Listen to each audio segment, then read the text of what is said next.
یہ مہینوں کا سردار ہے. جیسے جمعہ سید الایام ہے تو یہ اس طرح سے پورے سال کے 12 مہینوں پر اس کے 11 مہینوں پر اسے فوقیت اور فضیلت حاصل ہے، کیونکہ اس کی دن بھی، اس کی راتیں بھی، اس کی صبح بھی، اس کی شامیں بھی، اس کا ایک ایک لمحہ اللہ رب العزت کی انوار سے، تجلیات سے، رحمتوں سے، برکتوں سے بھرا ہوا ہے.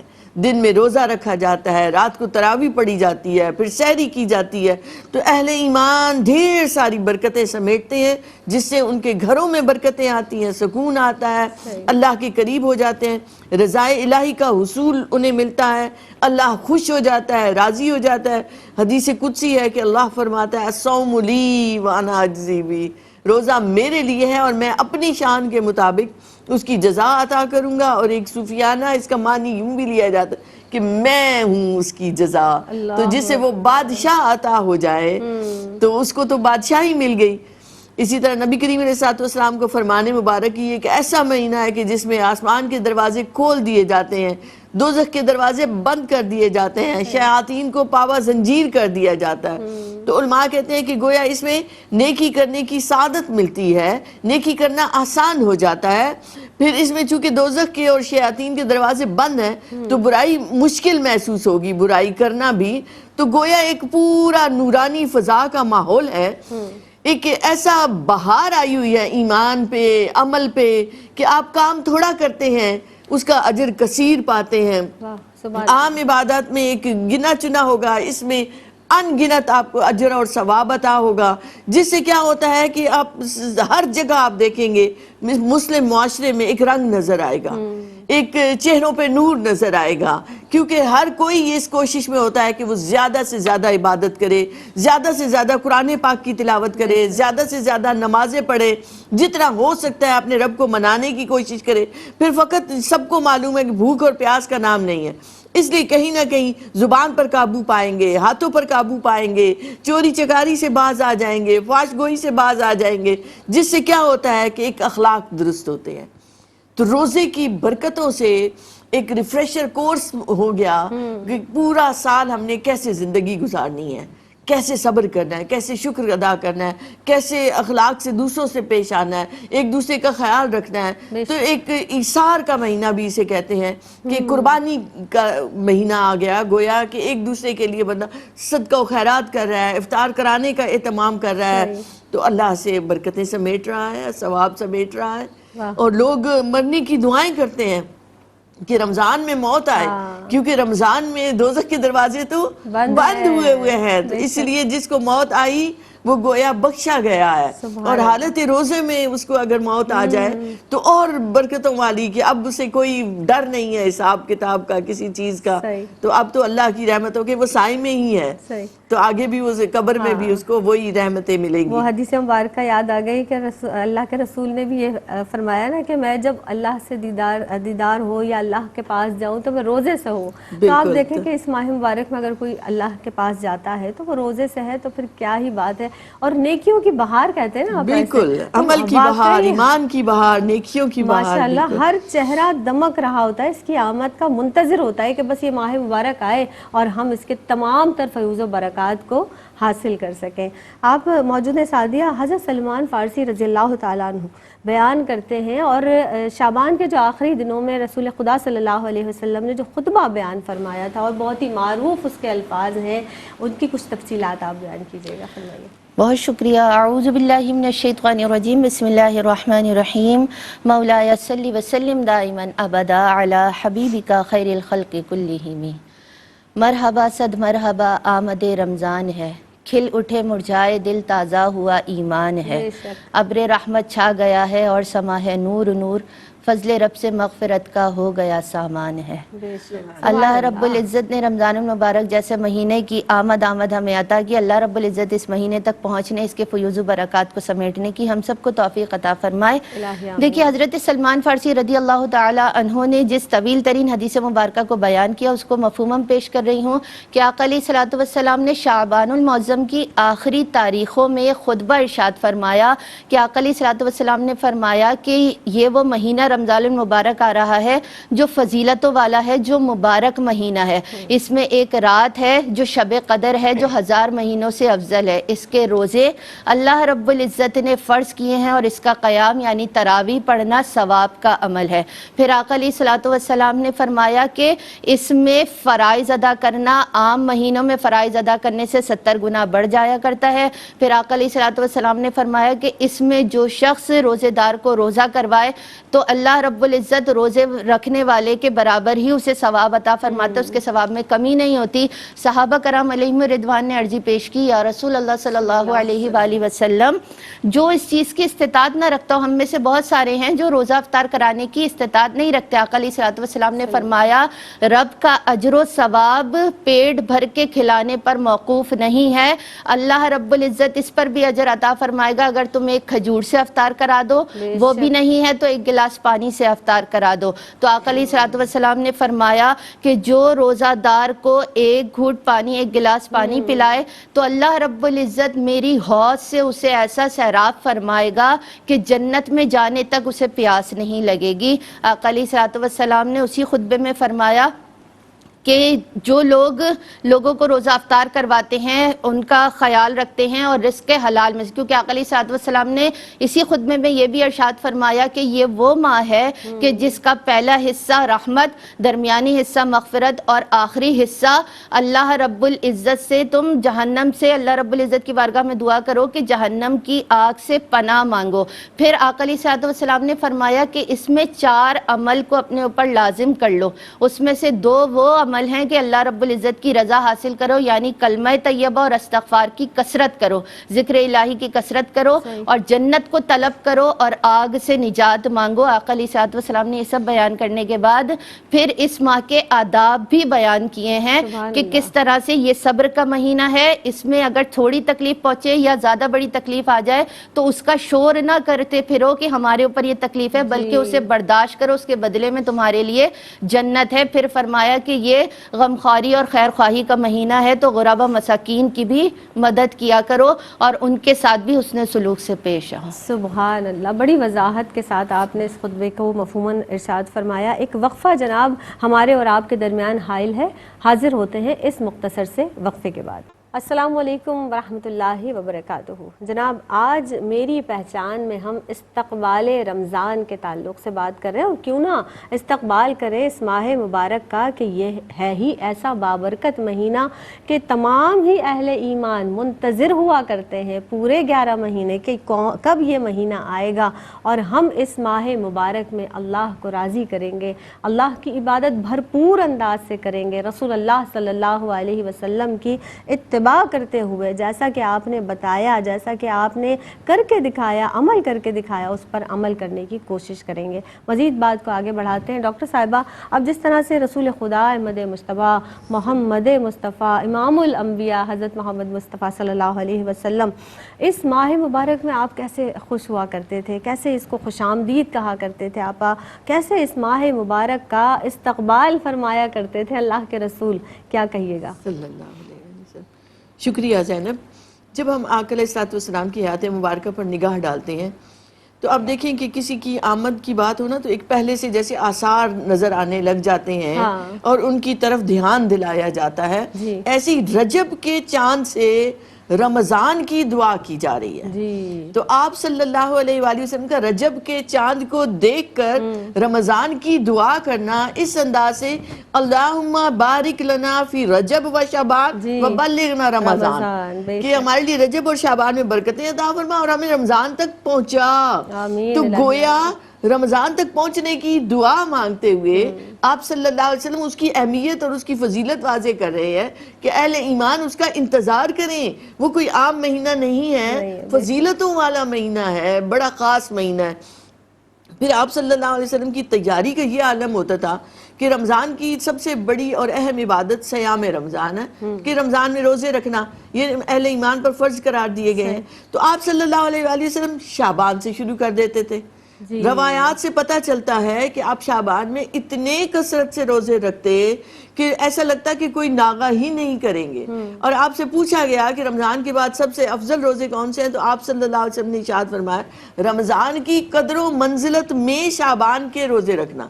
تو اب اس سے آپ اندازہ لگائیں کہ ایک رمضان کی عبادت ہے، اس کی تیاری پہلے سے ہو رہی ہے کہ پہلے سے ایک عادت بنا لو تاکہ رمضان میں مشکل نہ ہو. ایک انسان اچانک سے کوئی عبادت کرنے لگے اور وہ بھی ایسی جس میں ایک بھوک اور پیاس کو برداشت کرنا پڑے تو اس کے لیے مشکل اور گناہ نہ گزرے، تو وہ پہلے سے تیاری شروع کر دے. پھر ایک رمضان سے محبت کا اظہار فرماتے ہیں آپ صلی اللہ علیہ وسلم. جیسے ابھی انہوں نے خطبہ کا بتایا تو آپ صلی اللہ علیہ وآلہ وسلم مختلف روایات مختلف سالوں کی جیسے آپ کہیں کہ ملتی ہیں کہ آپ نے اس کی عظمت اور اس کی فضیلت کی طرف اشارہ فرمایا، ذکر فرمایا، ایک محبت کے ساتھ ذکر کیا. ایک جگہ آپ صلی اللہ علیہ وسلم نے ایک مرتبہ شعبان میں ارشاد فرمایا کہ تمہیں معلوم ہے تم کس کا استقبال کر رہے ہو، کون تمہارا استقبال کر رہا ہے. اب دونوں میں جو سوالیہ انداز ہے آپ کا کہ بڑا ایک خاص ہے کہ صحابہ چونک گئے کہ ایک لفظ استعمال ہو کہ تم کس کا استقبال کرو، کون تمہارا استقبال کر رہا ہے. ماذا تستقیلون ماذا یستقبلکم، تم کس کا استقبال کرو، کون تمہارا کرو.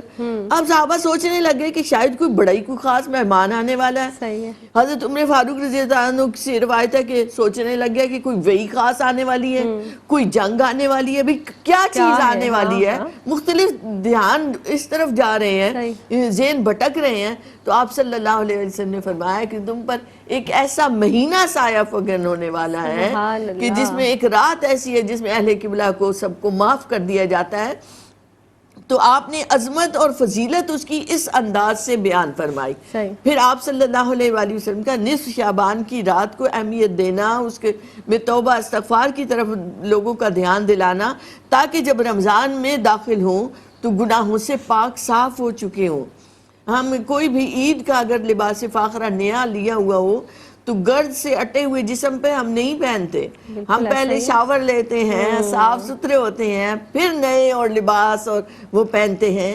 تو وہ شعبان عطا کر دیا، اس میں ایک رات اللہ نے اپنے محبوب کے وسیلے سے عطا کر دی کہ تاکہ ہم گناہوں سے پاک صاف ہو جائیں اور اتنے دھل جائیں کہ پھر جب ہم رمضان کے لباس فاخرہ کو، نورانیت کو اپنے اوپر اوڑھیں تو وہ جچے، وہ سجے، وہ سنور کے دکھائے ہمارا وجود ظاہراً بھی باطناً بھی.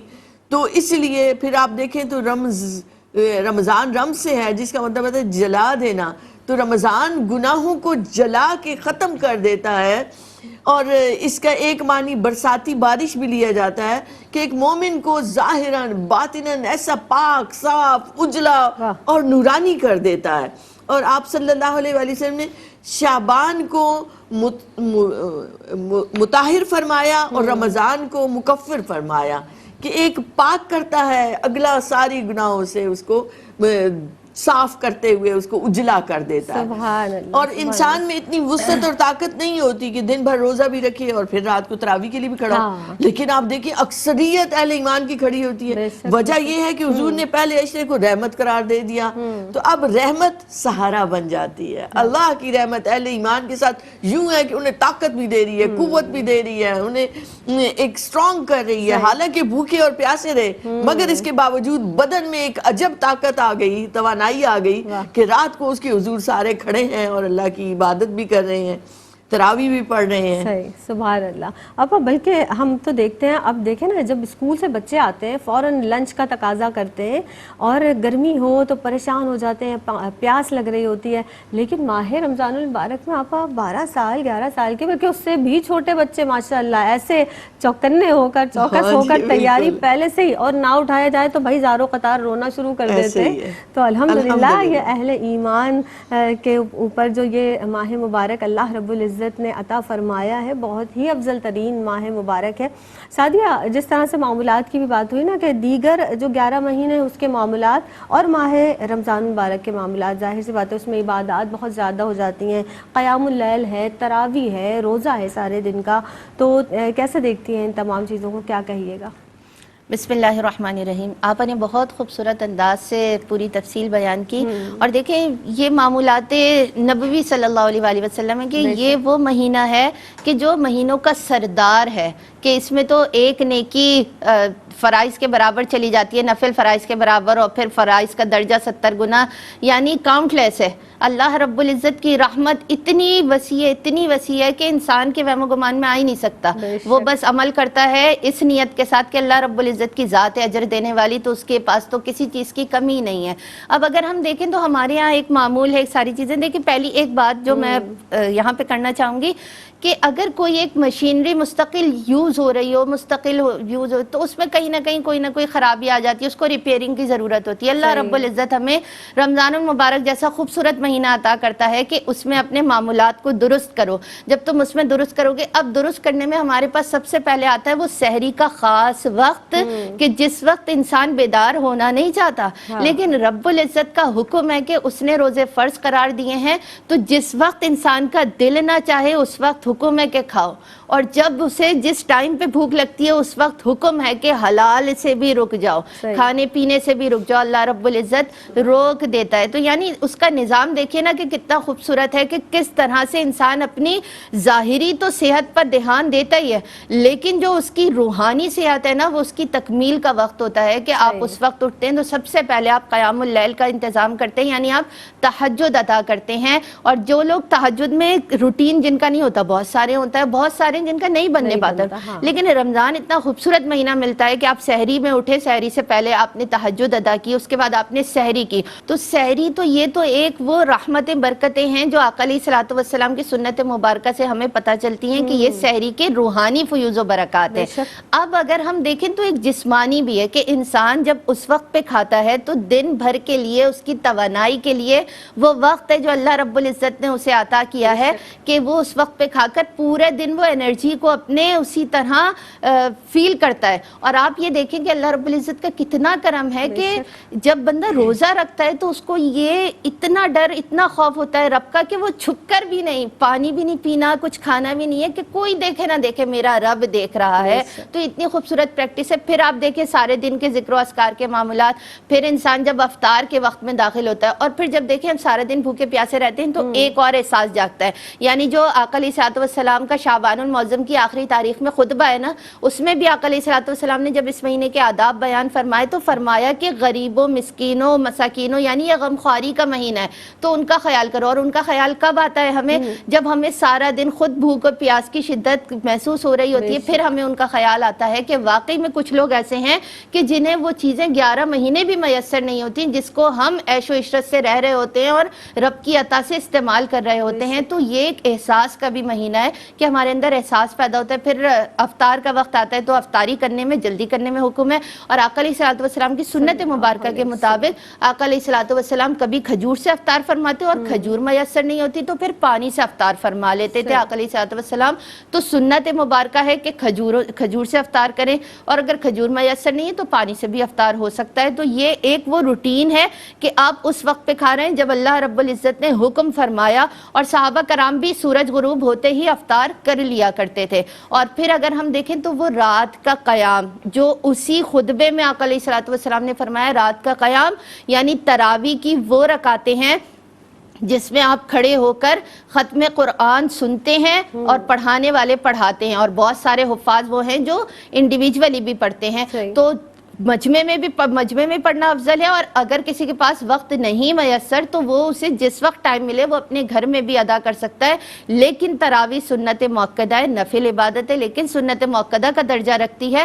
تو اس لیے تراویح پڑھنا سب پر لازم ہے کہ کیونکہ اللہ رب العزت نے اتنا مبارک مہینہ دیا ہے تو اس وقت کو عبادت میں ہی زیادہ سے زیادہ صرف کریں، بجائے ادھر ادھر کی چیزوں میں لگنے اور گفتگو کرنے. یا اکثر لوگوں کا ایک مزاج ہوتا ہے کہ دیگر معاملات میں لگ جاتے ہیں. تو اس سے بہتر ہے یہ تحفہ ملا ہے، جب عطا مل گئی ہے تو پھر اس کو لینے کے پیچھے لگ جائیں کہ رب عطا کرنے پر قادر ہے، وہ عطا کرے گا. بے شک. اور جو تحفہ ہوتا ہے نا اسے بڑا سنبھال کے رکھا جاتا ہے. تو یہ ماہ مبارک ہمارے لیے اللہ رب العزت کی ایک بہت بڑی نعمت ہے، انعام ہے، ایک تحفہ ہے. تو اس کی اسی طرح سے قدر کیجئے جناب. ایک وقفہ لیتے ہیں، حاضر ہوتے ہیں.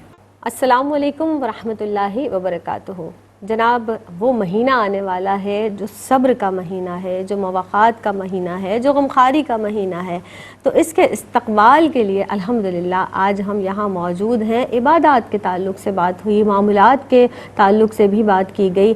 جناب کس طرح سے اس رب کائنات کو راضی کرنا ہے، مشقت کرنی ہے اس رب کائنات کے حصول کے لیے، یعنی کہ اس کی محبت کے حصول کے لیے، اس کے قرب کے حصول کے لیے ہمیں کوشش کرنی ہے کہ بس وہ رب ہم سے راضی ہو جائے۔ تو اس ماہ مبارک کی تیاری آپ نے شروع کرنی ہے، جیسا کہ رسول اللہ صلی اللہ علیہ وسلم نے بھی ارشاد فرمائے کہ رجب سے، شعبان سے رمضان کی تیاری کا جو ہے آغاز ہو جاتا ہے۔ تو آج بھی ہم یہاں اسی حوالے سے موجود ہیں۔ جناب جس طرح سے ہم بات کر رہے ہیں نا، تو بہت سے لوگوں کے دل میں یہ بھی خیال آ رہا ہوگا کہ یہی باتیں ہیں، وہی تراویح ہے، وہی نمازیں ہیں، تو بار بار اس کا اعادہ کیوں ضروری ہے؟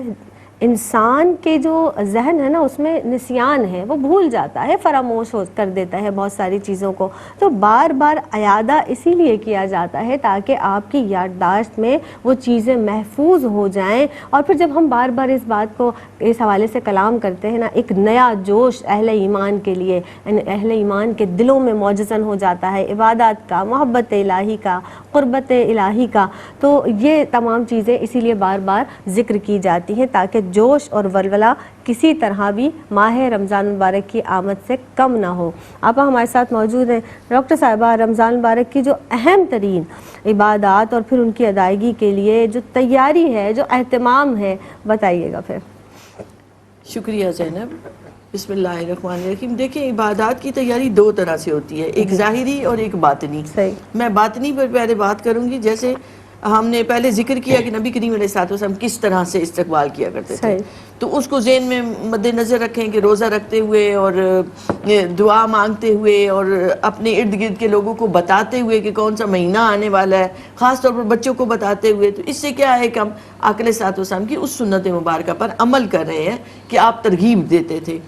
پھر اس کی ایک باطنی جو میں تیاری میں کہوں گی کہ خود احتسابی کریں، اپنی غلطیوں پر نگاہ ڈالیں، اپنی کوتاہیوں پر نظر ڈالیں۔ ہم ہمیشہ دوسروں کی غلطیوں پر نگاہ ڈالتے ہیں اور خود میں بے شمار کانٹے چبھے ہوئے ہیں، ہمارے دل پر، ہمارے ذہنوں پہ، ہماری فکر پہ۔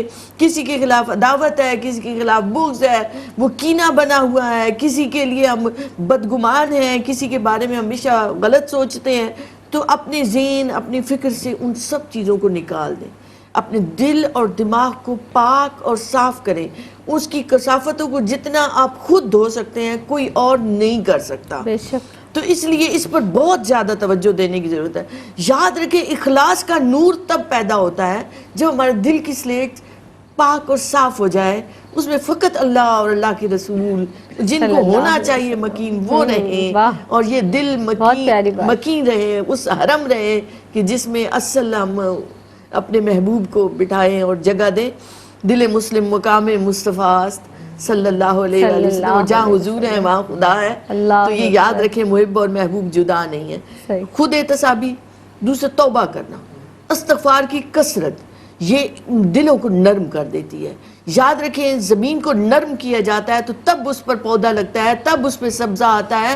اگر زمین کو نرم کیے بغیر آپ بیج پھینک دیں گے تو بنجر زمین پر وہ اثر ہی نہیں آئے گا، تو وہ بیج پلے پھولے گا نہیں۔ تو آپ جب رمضان کے روزے رکھ رہے ہوں گے اور دل کی زمین اتنی سخت ہے، بنجر زمین، تو کہیں ایسا نہ ہو کہ وہ آپ کے روزے ایسے چلے جائیں، بھوک پیاس کے سوا کچھ ہاتھ ہی نہ آئے۔ تو حدیث مبارکہ سے پتہ چلتا ہے، تو اس لیے ضرورت اس بات کی ہے کہ توبہ کے پانی سے دھو لیا جائے اپنے باطن کو۔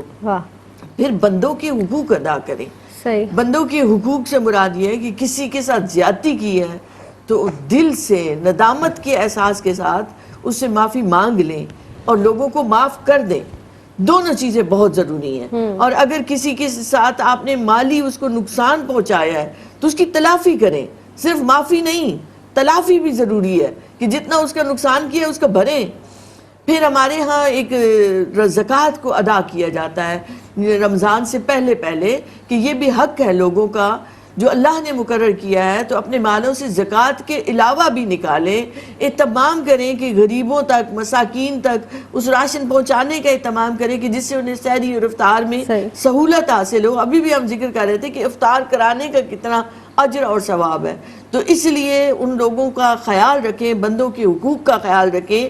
اب صلہ رحمی سے کام لیں, رشتہ داروں میں کوئی ہے تو اس تک پہنچیں, اس کا خیال کریں کہ کوئی اس حد تک پریشان ہے کہ فیس نہیں ادا ہو رہی, گھر میں کھانے کو کچھ نہیں ہے, تو ہماری ذمہ داری بنتی ہے کہ ہم اپنے ارد گرد نگاہ ڈالیں. یہ باطنی تیاریوں کی بات کر رہی تھی, اتنی سی باتوں پہ بھی اگر ہم نے عمل کر لیا تو بہت بہتر جائے. ظاہری تیاری یہ ہے کہ اگر دانتوں میں درد ہے, آپ کے گردے خراب ہے یا کوئی ایسا مسئلہ ہے تو آپ پہلے سے جا کے ڈاکٹر سے آپ اس کا علاج کروا لیں تاکہ رمضان میں آپ اس تکلیف سے بچ سکیں. پھر گھر میں کوئی ٹیپ اکھڑی ہوئی ہے, کوئی کھڑکی ٹوٹی ہوئی ہے یا کوئی بھی ایسا کام ہے جو گھروں کی مرمت کا ہے یا کچھ ایسا ہے تو رمضان سے پہلے کروا لیجئے تاکہ آپ کو رمضان میں دقت نہ ہو. تو اپنی بیماری کا بھی پہلے سے اہتمام کرنا, اس کا علاج کروانا با اہتمام, اور اسی طرح گھر کا بھی یا کوئی بھی ایسے نظام میں آپ کے خلل آ رہا ہے اس سے, تو اس کو بھی پہلے سے انٹرٹین کر لیں تاکہ رمضان میں ہم داخل ہوں تو ہم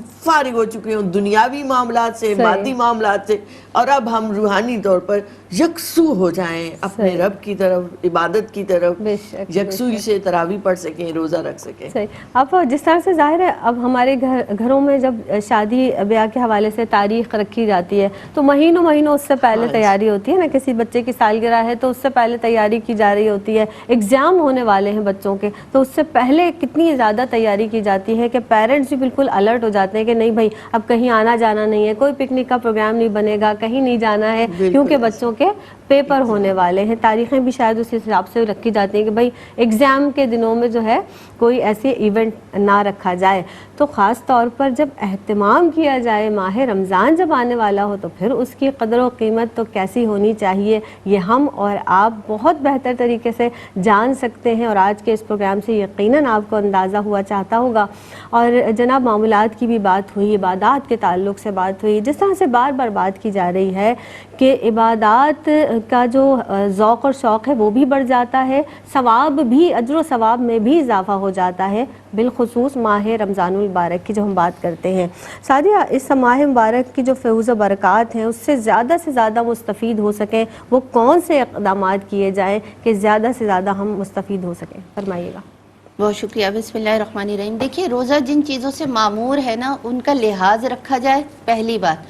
پھر یہ کہ روزے کا منشا کیا ہے, اور اس کا منشا یہ کہ اللہ رب العزت کے ساتھ قرب ہے, اللہ رب العزت کی بارگاہ میں جھکنا ہے, اللہ رب العزت کے بندوں کا خیال کرنا ہے, احساس کرنا ہے.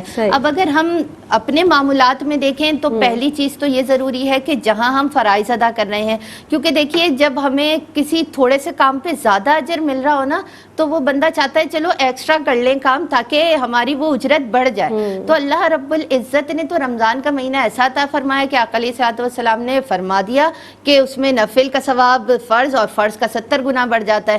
تو جب ہم فرائض ادا کر رہے ہیں تو اس کے ساتھ پھر ہم نوافل کا بھی وہ اہتمام کریں کہ چاش, اشراق اور اوابین, صلاۃ الحاجات, یہ ساری وہ ہیں نمازیں نوافل کے جن کو اس کے ساتھ اگر ہم اہتمام کریں گے نا تو وہ لذتیں, وہ رقت, وہ اللہ رب العزت سے قرب کا ذریعہ وہ بڑھتا چلا جائے گا, کیونکہ نوافل کے ذریعے اللہ رب العزت کا بندہ قرب پاتا ہے. تو اللہ رب العزت کا قرب پانے کے لیے ہمیں یہ اقدامات اس مہینے سے شروع, اچھا ہم رجب سے اس کی پریکٹس میں آ رہے ہوتے ہیں, اور اگر ہم رمضان میں بھی ویسے ہی رہیں کہ جیسے شعبان اور رجب میں تھے, رمضان میں اور کوئی تبدیلی نہیں آئی, تو پھر ویسے ہی ہم شوال میں پہنچیں تو اس کا کوئی فائدہ نہیں ہے. رمضان میں انسان اتنا پرفیکٹ, اتنا کارآمد بن جائے کہ وہ پھر باقی کے مہینوں میں بھی ان چیزوں کو پریکٹس میں رکھ سکے اور اس کو اس طرح سے چلا سکے. پھر دیکھیں کہ یہ مہینہ اب ہم دوسری جانب سے دیکھیں, دوسرے طریقے سے دیکھیں, یہ تو وہ عبادات ہیں جو انسان انفرادی طور پر اللہ رب العزت کا قرب پانے کے لیے کرتا ہے. لیکن کچھ وہ چیزیں دیکھیں, روزے میں ریاکاری نہیں آ سکتی, لیکن جو باقی آپ عبادات کر رہے ہیں نا ان میں آ سکتی ہے. تو ہو سکتا ہے عمل رد ہو جائے, لیکن عمل آپ کا مقبول ہوگا کہ اللہ رب العزت نے حکم دیا, آقا علیہ الصلوۃ السلام نے حکم دیا کہ اس کے بندوں کا خیال کرو، کیونکہ جب تم روزہ افطار کسی کو کراتے ہو نا تو رمضان کی راتوں میں فرشتے رحمتیں بھیجتے ہیں، اور حضرت جبرائیل علیہ السلام شب قدر میں اس سے مصافحہ فرمائیں گے، اور پھر اس کی علامت بھی بیان کر دیا علیہ الصلوۃ والسلام نے کہ دل میں ایک رقت ہوگی، آنسو آنکھ سے جاری ہوں گے، وہ علامت ہے۔ تو آپ یہ دیکھیں کہ یہ وہ مہینہ ہے کہ آپ لوگوں کا خیال کریں۔ ابھی آپ نے بھی زکوٰۃ کی بات کی، تو یہ مہینہ صدقہ و خیرات کا مہینہ ہے کہ اس میں آپ زیادہ سے زیادہ لوگوں کو دیں، اور ہم نے دیکھا ہے کہ جن کے پاس نہیں بھی ہے نا، رمضان میں ان کے دسترخوان بھی اتنی خوبصورتی سے وسیع ہوتے ہیں، اور یہ برکتوں کا مہینہ ہے، وہ رب برکتیں عطا کرتا ہے، آپ کے پاس بھی اتنی عطا کرتا ہے اور آپ جسے دیتے ہیں اس کے پاس بھی اتنی عطا کرتا ہے، اور رب کا شکر ادا کرنا چاہیے کہ اس نے دینے والوں میں رکھا ہے۔ تو اللہ رب العزت کے کرم سے آپ سب کا خیال کریں، کیونکہ جو نیکیاں آپ انڈیویجولی رب کی رضا کے لیے کر رہے ہوتے ہیں، کیا پتہ ان میں کوئی ایسی ریاکاری آ جائے کہ وہ رد ہو جائیں، لیکن جب آپ اللہ کے بندوں کا ساتھ دیتے ہیں، ان کا خیال کرتے ہیں، ان کی مدد کرتے ہیں، ان کی مشکلات میں ان کا ساتھ دیتے ہیں، تو اس کے صدقے میں وہ چیزیں قبول ہو جایا کرتی ہیں کہ اللہ رب العزت آپ کے باقی معاملات کو قبول کر لیا کرتا ہے۔ تو یہ ایک وسیلہ ہے، یہ ایک ذریعہ ہے۔ تو اقدامات تو یہی ہیں سارے کہ آپ نے اپنی انڈیویجولی بھی تیاری ایسی شاندار کرنی ہے کہ باقی سارے سال آپ کے اندر وہ چیزیں نظر آنی چاہیے، اور انفرادی طور پر بھی آپ نے اپنے معاشرے کا، اپنے رشتہ داروں کا، اپنے بہن بھائیوں کا جو پریشان ہیں ان کا خیال کرنا ضروری ہے کہ اللہ رب العزت ہمیں توفیق دے دوسروں کا خیال کرنے، ان کی مدد کرنے، اور اپنے اوپر بھی یہ محنت کرنے کی کہ ہم رب کے آگے ایسے جھکے خالص نیت سے کہ کوئی ریاکاری ہمارے اندر نہ ہے۔ سبحان اللہ، سبحان اللہ۔ اور یہ جو خالص والا لفظ ہے نا، یہ اخلاص جو عبادت میں جب آ جاتا ہے تو پھر وہ پروردگار عالم کیونکہ دلوں کے حال جانتا ہے، وہ دلوں میں ہی تو رہتا ہے، تو بس ہمیں خالص عبادت کی اللہ رب العزت توفیق عطا فرمائے۔ ڈاکٹر صاحبہ آپ کی آمد کا بہت شکریہ ادا کروں گی، سعدیہ آپ کی آمد کی بہت مشکور ہوں۔ بہت پیاری گفتگو ہوئی استقبال رمضان کے حوالے سے، انشاءاللہ تعالی نیکسٹ پروگرام میں بھی اسی گفتگو کو کنٹینیو کریں گے۔ بس یہ ضرور ہے کہ عبادات کا جیسا کہ ہم کہہ رہے ہیں نا بار بار کہ جوش ہو اور ولولہ ہو، یہ نہ ہو کہ ہم یہ سوچیں کہ بھئی گھر کے 4 افراد بھی روزہ رکھ رہے ہیں تو ہمیں کھانے پینے کو تو کچھ ملے گا نہیں، افطار میں ہی ملنا ہے، چلو روزہ ہی رکھ لیتے ہیں۔ نہیں، اللہ کے لیے روزہ رکھنا ہے، بھوک پیاس اس لیے برداشت نہیں کرنی کہ پورے دن اگر ہم کچھ کھا لیں گے تو فلاں شخص یہ کہے گا بھائی تم نے روزہ نہیں رکھا، یعنی لوگوں کو جواب دہ نہیں ہونا، اللہ کے آگے جواب دہ ہونا ہے۔ تو اللہ کے لیے محبت میں، اشتیاق میں، جوش کے ساتھ اللہ کے لیے روزہ رکھیں کہ پروردگار میں تیرے لیے بھوک اور پیاس کو برداشت کر رہا ہوں۔ مزید کلام کریں گے انشاءاللہ تعالی۔ اس وقت پروگرام سے دیجیے گا مجھے اجازت۔ السلام علیکم ورحمۃ اللہ وبرکاتہ۔